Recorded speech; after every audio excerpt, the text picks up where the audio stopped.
नमस्कार, मैं रंजीत चौहान। आप देख रहे हैं ओनली न्यू नेशन का खास कार्यक्रम राष्ट्र सर्वोपरि।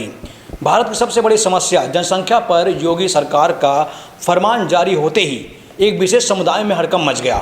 जहाँ सब जनसंख्या, आप जानते हैं जनसंख्या इस देश की सबसे बड़ी समस्या है। जनसंख्या ने देश को भुखमरी के कगार पर लाकर खड़ा कर दिया था, लेकिन जब से 2014 के बाद से भारत में मोदी सरकार आई, जनसंख्या पर काफ़ी कंट्रोल किया गया, काफ़ी योजनाएं चलाई गई जिससे जनसंख्या पर कंट्रोल किया गया। लेकिन आज जब योगी आदित्यनाथ ने उत्तर प्रदेश में स्पेशल एक ऐलान किया, उसके बाद से तो मानो एक विशेष समुदाय में हड़कंप मच गया। एक के बाद एक कई कारनामे उनके हमारे सामने आने लगे, एक के बाद एक कई वीडियो हमारे सामने आने लगे। हम एक के बाद एक कई वीडियो और कारनामे उनको अभी आपको वीडियो में दिखाएंगे। आपसे अनुरोध करते हैं कि आज इस खबर को अधिक से अधिक ज़रूर शेयर करें और वीडियो को लाइक करें, क्योंकि आज की जो वीडियो है वो देश की आंख खोलने के लिए काफ़ी है कि देश आज किस प्रकार के जिहाद से जूझ रहा है।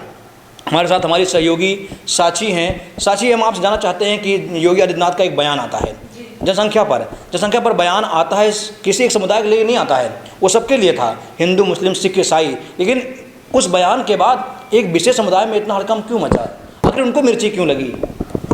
देखिए, जिस तरह से योगी आदित्यनाथ ने जनसंख्या दिवस पर अपनी बात कही, जो टिप्पणी उन्होंने दी, क्योंकि राष्ट्र सहयोग का ये रिपोर्ट आया कि 2023 में भारत सबसे ज़्यादा आबादी वाला देश हो जाएगा, तो ये हमारे लिए सोचने वाला विषय है। क्योंकि बाद में आप ना रोज़गार के मुद्दों पे बात करेंगे, ना आप बच्चे जो पैदा हो रहे हैं उनकी नौकरियों की बात करेंगे, लेकिन सिर्फ जब बच्चा पैदा करने की बात आती है तो आप पैदा कर देते, लेकिन बाद उनकी लाइफस्टाइल कैसे होगी इसके बारे में आप नहीं सोचते हैं। तो एक विशेष वर्ग में जो आपत्ति देखने को मिल रहा है वो इसीलिए मिल रहा है। जिस तरह से बयानबाजियां चल रही है, जिस तरह से असदुद्दीन ओवैसी ने ये बात कही कि सबसे ज़्यादा गर्भ निरोधक जो है वो महिलाएं जो यूज़ कर रही हैं मुस्लिम, क्या उन्होंने इसके लिए जाके रिसर्च किया है? क्या उन्होंने सर्वे किया है? किस तथ्य पे वो ये बात कह रहे हैं? क्योंकि जिस तरह से हम रिपोर्ट्स देखते हैं, नहीं, मुझे समझ में नहीं आया कि आखिर ओवैसी ने ये बात क्यों कही। हाँ, किस तथ्य पे कही? हाँ, किस तथ्य पे कही है? एक समुदाय के लिए स्पेसिफिकली नहीं किया। योगी ने जिस तरह से टिप्पणी की है, उन्होंने पूरे देश के लिए ये बात कही है कि जिस तरह से देखा गया है, जिस तरह से चीज़ें सामने आ रही हैं, उसके तथ्य पे उन्होंने ये बात कही है। और जिस तरह से सपा के जो नेता हैं, सांसद हैं, उन्होंने भी ये बात कही कि ये अल्लाह की देन है। देखिए, बिल्कुल आपने सही कहा है। साची की सांसद हैं सपा के शफीकुर रहमान, उन्होंने एक बड़ा बयान दिया कि जो बच्चे पैदा होते हैं वो किसी इंसान की वजह से नहीं होते हैं, वो अल्लाह की देन है। मतलब कि आप देश में कितने बच्चे पैदा कर ले जाएं, कोई दिक्कत नहीं है, इंसानों की देन नहीं है, वो अल्लाह की देन है। मतलब जनसंख्या आज देश में बढ़ रही है तो वो अल्लाह की देन है, इनकी देन नहीं है। आज देश भुखमरी के कगार पहुँच चुका है। आज देश में एक विशेष वर्ग की जनसंख्या जब आज़ादी के वक्त 2% थी, आज कहाँ से कहाँ 23% हो गई है। आज 30-35 करोड़ के आसपास पहुंच गई है। मैं किसी एक धर्म को टारगेट नहीं कर रहा हूं, लेकिन एक बात कर रहा हूं कि जिस प्रकार से जनसंख्या स्तर देश का बढ़ रहा है, आने वाले वक्त में एक रिपोर्ट है यूएन की, उसमें कहा जा रहा है कि आने वाले 2 सालों में 2023 के बाद भारत चीन को पछाड़ देगा। 1 करोड़ से हम पीछे रह गए हैं चाइना से। सोचिए कि जो बीच का जो गहराई है वो कितनी कम होते जा रही है। और अगर इस तरह से जनसंख्या बढ़ती रहेगी तो सच में सोचने वाला है। ये साइंटिफिक भी चीज़ें हैं, और अगर हम देखें पॉलिटिकल चीज़ों को ना अगर हम देखें, अगर सिर्फ साइंटिफिकली भी देखें तो ये बहुत बड़ा मुद्दा है, जिस तरह से जनसंख्या लगातार बढ़ते जा रही है। सवाल ये है कि जनसंख्या बढ़ने से काफ़ी सारी समस्याएं देश में आती हैं, जैसे कि रोजगार हो गया, शिक्षा हो गया, स्वास्थ्य हो गया, कई सारी समस्याएं हमारे आपके सामने आ सकती हैं, और इन समस्याओं का असर पूरे देश पर पड़ता है। भले ही एक विशेष वर्ग से समस्या आगे बढ़ रही हो, लेकिन उसका असर दूसरे वर्ग पर भी पड़ता है। क्या बस आपको ऐसा नहीं लगता है कि एक वर्ग जो है, एक वर्ग की वजह से, एक विशेष वर्ग की वजह से देश में कुछ ज़्यादा दिक्कतें हो रही हैं? अभी एक मैं ऐसे ही स्क्रॉल डाउन कर रही थी अपने फ़ोन को, तो मैंने एक देखा कि कोई प्रशांत आचार्य करके कोई व्यक्ति हैं, उनका एक वीडियो सामने आया, लोगों से उन्हें मुसलमान ठहरा रहे थे, क्योंकि जो गेटअप उनका है उसको देख के लग रहा था कि जैसे वो मुसलमान है। बाद में पड़ताल में ये सामने आया कि वो हिंदू ही हैं। उन्होंने भी ये सवाल खड़ा किया है कि अगर हिंदुओं को डर है मुसलमानों से, क्योंकि जिस तरह से चीज़ें सामने आ रही हैं, तो उन्हें अपने नियम कानून देखने चाहिए, उन्हें अपनी किताबों में झाँक कर देखना चाहिए कि वो क्यों डरे हुए हैं मुसलमानों से।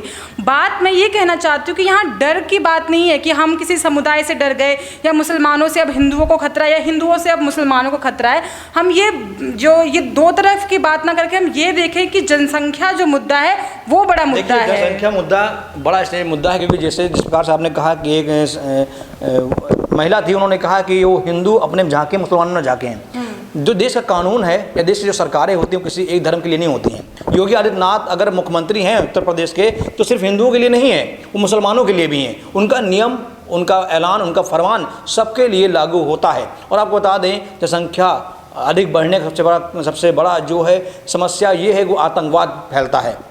आप जान रहे हैं कि आज देश में आतंकवाद किस कदर आगे बढ़ रहा है। कश्मीर से लेकर कन्याकुमारी तक हर तरफ देश में आतंकवाद था, लेकिन आज कंट्रोल किया गया क्योंकि कानून मजबूत हुआ है। अगर हम कानून जनसंख्या पर भी कानून तगड़ा बनाएंगे तो जनसंख्या भी कंट्रोल होगा, जनसंख्या भी कंट्रोल होगी। और जो ये समस्याएं हमारे आपके सामने आ रही हैं जनसंख्या नियंत्रण की वजह से, डाइवर्जन की राजनीति साफ साफ दिख रही है। जब भी योगी आदित्यनाथ को ये बयान देते हैं तो ज़रूरी है कि हम उस पर कंट्रोवर्सी क्रिएट करके हम उस पर अपना बयान देंगे। जिस तरह से असदुद्दीन ओवैसी की अगर मैं बात करूं तो अगर योगी आदित्यनाथ कोई भी टिप्पणी करते हैं, क्योंकि जब ड्राफ्ट तैयार हुआ था अभी कुछ दिनों पहले, क्योंकि अभी तो 2023 में इन्होंने जिस तरह से जनसंख्या बढ़ने की बात हुई, जब इसका ड्राफ्ट तैयार किया जा रहा था तब भी उन्होंने आपत्ति जताई थी।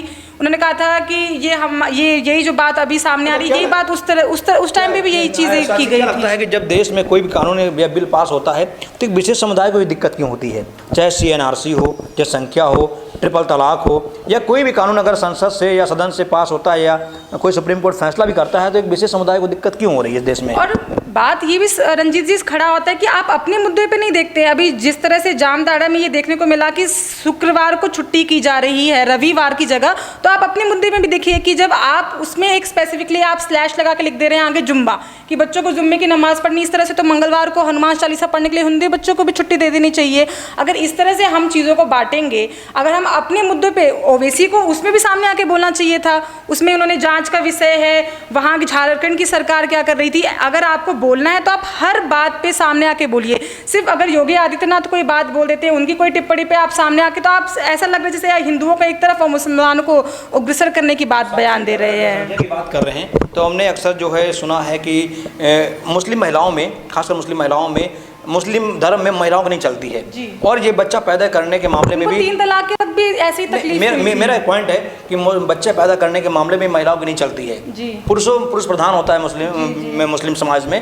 तो ऐसा नहीं लगता कि मुस्लिम समाज में महिलाओं का गला घोटा जाता है, उनके अरमानों का गला घोटा जाता है। वो नहीं चाहती हैं कि वो भेड़ बकरी की तरह 10-12 बच्चे पैदा करें, लेकिन फिर भी उनको मजबूर किया जाता है। ऐसा नहीं लगता? देखिए, आप अगर फीमेल रिप्रोडक्टिव के सिस्टम की अगर मैं बात करूँ तो बहुत ही क्रूशल चीज़ें होती हैं। बहुत बार लोगों की डेथ भी हो जाती है इस चीज़ों में। तो आप महिलाओं को एक बच्चा पैदा करने वाली मशीन ना समझे, उन्हें भी एक इंसान समझे, क्योंकि आपको अपनी आबादी बढ़ानी है, आपको जनसंख्या बढ़ानी है, आपका एक समुदाय से कॉम्पिटिशन है। ये सारी चीज़ों को आप अलग करके अगर महिलाओं के हेल्थ के बारे में सोचेंगे तो वो बच्चा पैदा करने की मशीन नहीं है। यही तकलीफें देखिए 3 तलाक के वक्त भी हुई थी, और उस टाइम पे अगर महिलाएं नहीं सामने आई तो कितनी मुस्लिम महिलाओं ने इसका समर्थन किया, योगी जी का कितना और मोदी जी का कितना धन्यवाद दिया था। और अगर मैं इस मुद्दे पे आपको बोल दूं रंजीत जी, अगर बच्चा पैदा करने वाले मुद्दे पे भी अगर सर्वे कर दिया जाए, महिलाओं से पूछ दिया जाए, तब वो अपनी तकलीफें बताएंगे कि कितना तकलीफ होता है इस चीज़ को लेकर। अच्छा, जनसंख्या बढ़ने से खासकर मुस्लिम समाज कभी कहता है कि मोदी सरकार में नौकरियां नहीं है, कहता है कि रोजगार नहीं है, स्वास्थ्य गड़बड़ाया हुआ है। तो कहीं लगता नहीं है आपको जनसंख्या बढ़ने से दिक्कतें होती हैं? जब जनसंख्या आपकी बढ़ेगी और हर घर में 10-12 बच्चे होंगे तो आप कितने बच्चों को पढ़ा सकते हैं, अच्छी शिक्षा दे सकते हैं? फिर उसका जिम्मेदार कहेंगे वो सरकार है, मोदी है। बच्चे आप पैदा करेंगे, वो जिम्मेदार मोदी होगा। जी, जिस तरह से रहमान जी ने भी, अब रहमान जो सांसद उन्होंने भी कहा कि अगर भगवान अल्लाह अगर बच्चा भेजता तो उसे खाने की व्यवस्था भी करके भेजता है। बड़ी बेतुकी सी बात लगती है मुझे कि आप ये कह रहे हैं कि बच्चा आप पैदा कर रहे हैं और अल्लाह उसके लिए, तो जो अभी इस देश में है उसके लिए फिर आप क्यों इस तरह से बोलते हैं कि बेरोज़गारी है, हम देश से ये मांग कर रहे हैं, मोदी सरकार ने ये नहीं किया, या किसी भी सरकार की मैं अगर बात करूँ, अगर अल्लाह ही भेज रहा है, ठीक है, मैं मानती हूँ कि जो भी चीज़ें हैं वो ऊपर से होती हैं, लेकिन आपको व्यवस्था तो खुद करनी पड़ती है। जिस तरह से अभी अगर आप 30-40 हज़ार रुपये कमा रहे हैं, आपको 2 बच्चों को अच्छी स्कूलिंग देनी है, इंग्लिश मीडियम में बच्चों को पढ़ाना है, तो आप कहाँ से करेंगे? फिर उसमें अल्लाह को बीच में ले आना, भगवान को बीच में ले आना और इस तरह की बेहुदा टिप्पणी करना, ये सिर्फ फालतू बकवास है, इसमें कोई भी तथ्य नहीं है बीच में। साक्षी, जनसंख्या पर अगर बात की जाए तो बहुत लंबी फहरिस्त है समस्याओं की, और समस्या एक विशेष धर्म को हमेशा से होती रही है। हम आखिरी में आपका कमेंट चाहेंगे कि जनसंख्या पर सरकार का फैसला क्या होना चाहिए, और अगर सरकार का फैसला वाकई में सख्ती से किया जाए, फैसला सख्ती से लागू किया जाए, तो विशेष समुदाय को दिक्कत क्यों होती है, इस पर हम आपकी राय जानना चाहते हैं। क्योंकि जिस तरह से चाइना ने भी जनसंख्या पर नियंत्रण पाने के लिए उन्होंने भी नियम कानून निकाले थे, उस तरह से भारत को भी नियम कानून निकालना चाहिए। और जिस तरह से योगी ने ड्राफ्ट तैयार, सीधा दबा देता है ना, सारे जो भी सामने आता है उनको तो दबा देता है जी, उनको तो मार, क्योंकि मैं सिर्फ मुस्लिम समुदाय की बात नहीं कर रही हूँ, जैन धर्म है, बाकी कई सारे धर्म है, उनके भी धर्म का नहीं आता ना। हाँ, किसी धर्म को अगर दिक्कत नहीं है तो फिर आपको स्पेसिफिकली क्यों है? क्योंकि शायद आप वो कर रहे हैं सवाल। अगर भारत चाइना बन जाए, भारत इजराइल बन जाए, तो हमारे यहाँ तो हड़कंप मच जाएगा। जी, चोर की दारी में तिनका वाली बात होती है ना, क्योंकि बाकी समुदाय अपने पे नहीं, क्रिश्चियन धर्म है, जैन धर्म है, बहुत सारे अलग अलग धर्म है, उनको दिक्कत नहीं हो रही है, आपको स्पेसिफिकली, क्योंकि आप वो काम कर रहे होते हैं, कहीं ना कहीं आप उसके लिए जिम्मेदार होते हैं। आपको पता होता है कि अगर इस तरह की कोई भी चीज़ सामने आएगी तो हमें तकलीफ होगी, क्योंकि हम वो कर रहे होते हैं। हमें पता है कि हम फंस जाएंगे अगर ये ड्राफ्ट सामने आ जाता है और इस तरह का अगर कानून आता है, तीसरे बच्चे को नौकरी नहीं दी जाएगी सरकारी, ठीक है। उसके बाद से हमारे दो का नारा कितने दिन से भारत में चल रहा है, लेकिन आप इसको लाएं अपने डेली रूटीन में और इसको फॉलो करिए, ये बहुत बड़ी चीज़ हो जाती है। बहुत अच्छी आपने बात कही कि हमारे दो का नारा बहुत दिन से चल रहा है, लेकिन उस नारे को आज तक लागू नहीं किया गया। सरकारें आती रही जाती रही, लेकिन कभी भी किसी सरकार ने वोट बैंक की वजह से कभी लागू नहीं किया। आपको याद होगा इंदिरा गांधी की सरकार थी और सरकार में नसबंदी का कार्यक्रम चला था। नसबंदी के कार्यक्रम में एक स्पेशल धर्म को छोड़ दिया गया था और हिंदुओं की नसबंदी पकड़ की जा रही थी। सख्ती सिर्फ हिंदुओं के साथ की गई, मुसलमानों को खुली आज़ादी दी गई, और उसी का नतीजा है कि आज देश कहाँ से कहाँ पहुँच गया। देखिए, बहुत सारी चीज़ों में आप डाइवर्जन देखेंगे। जिस तरह से शादियों की मैं बात करूं कि उनके समाज में अलाउड होता है कि आप 2 से ज़्यादा शादियां कर सकते हैं, या 1 से ज़्यादा शादियां कर सकते हैं, या इतनी बीवियां रख सकते हैं। पहले जो मुगल शासक थे उनकी भी 8-8, 10-10 रानियां थी। आप उस महिला के बारे में सोचिए। और आपको मैं बता दूं कि ताजमहल की हम बात करते हैं, उसमें भी जो उनकी वाइफ थी शाहजहाँ की, वो बच्चा पैदा करते वक्त ही मर गई थी।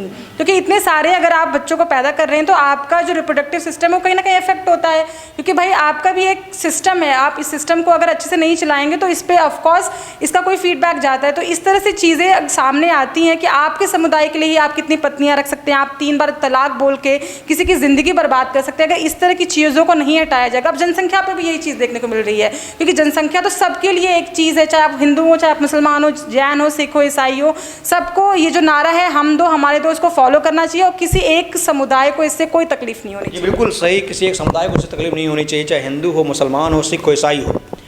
इस देश का कानून सबके लिए बनता है और सबको इस देश के कानून का सम्मान करना चाहिए। मेरा अपने दर्शकों से निवेदन है कि अगर आपको ये वीडियो अच्छी लगी हो तो आप अधिक से अधिक जरूर शेयर करें।